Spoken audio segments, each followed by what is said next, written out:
আল্লাহ রে শোয়া জালের পুঁটি রে কেটু করছে কি রে হাইরে হ্যাঁ দেশি মাছ দর্শক দেখুন ওরে আল্লাহ ধরলাক দেখুন দর্শক আপনার দেশ বিদেশ থেকে যেখান থেকে দেখছেন একটু উঁচু করে ধর একটু ভালো করে ধর এই মাছগুলো আসলে কি বলবো পুঁটি মাছ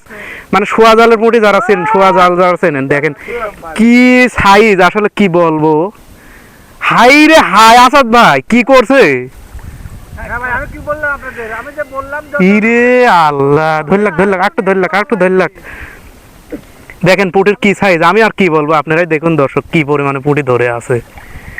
মানে মাথা নষ্ট করা আমাদের এই সাঙ্গি ভাঙায় একটু তো সামনে সামনে সামনে ধর নাই মানে মানে 1 কেজি পুঁটির দরকার নাই মানে 2-3-4 পুঁটি হলে আপনার পাতের মধ্যে যে সাইজ এমনি একটু তাকাতো ভাই